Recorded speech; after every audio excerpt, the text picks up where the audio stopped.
Welcome to Festool TV. My name is Frank, and today I have the pleasure of showing you the plunge saw.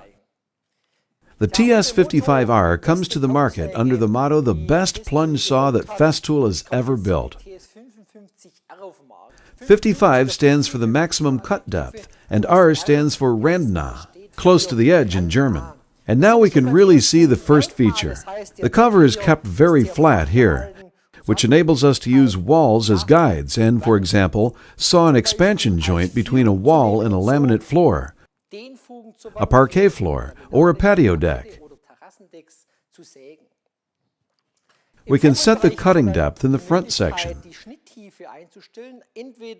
You can work with both this FS label, i.e. the guide rail, or without a guide rail. When working without a guide rail, you can use the cut depth indicator here if you wish to set the cutting depth. In the rear section, we have this small screw, which lets us set the cutting depth even more precisely. In this way, you can always reset the 0 point each time the saw blade is resharpened, if this procedure has changed the diameter of the saw blade. Of course, the segment can be swiveled from -1 to 47 degrees. In the rear section, we have another detail, the guide wedge. This is the so-called riving knife in earlier saw models. It underwent several modifications. This means that it currently has two functions. On one hand, it must ensure safety as a riving knife, and on the other hand, it serves to guide the saw when I work with the guide rail. I'll show you exactly how it works in a practical application. Let's start with the first feature. This flat cover intended for enabling sawing to a close edge. I've built a sample set here.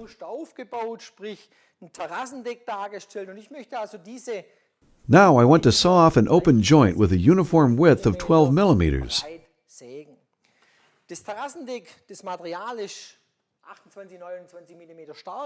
This means that I have to set the depth appropriately through the quick stop mechanism here.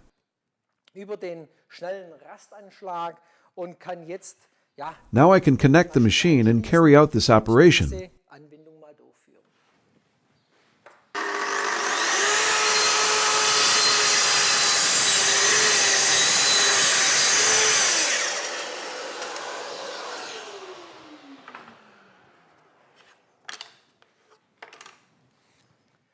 You can see that this saw is very comfortable and easy to use, and I quickly create an even groove.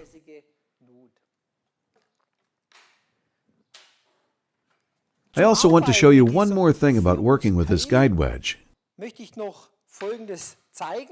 For this purpose, we'll quickly rearrange this set now.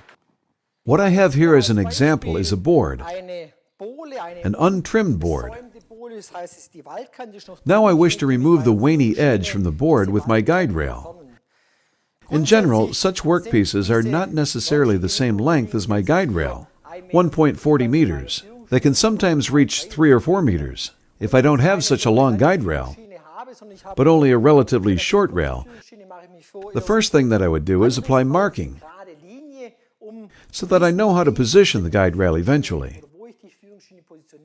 Then I practically start with the first cut, and once I reach the end of the guide rail, I push it one length forward. We continue exactly where we left off. We can find the groove with this guide wedge. In practice, the riving knife is plunged first, before cutting with the saw blade begins. You can see that here. Now that I've found the sawing groove, the cutting is oriented along the length of my guide rail, and I can cut through the rest of the workpiece. This is the purpose of the guide wedge. So we now have two features. On the one hand, the ability to saw close to an edge, and on the other hand, the guide wedge. Of course, I also have the option to add various accessories. For example, I can provide for the more effective removal of shavings when sawing plasterboard panels. In addition, you can use this part if you want to saw shadow gaps up to 46 millimeters. Another tool you can use is the parallel guide. This guide can be placed here if you intend to make parallel narrow cuts. The whole rail can be rotated, and now I have the option to extend the table so I can also work on the other side. I think this is a successful saw, which will surely please craftsmen and improve the speed and efficiency of their work.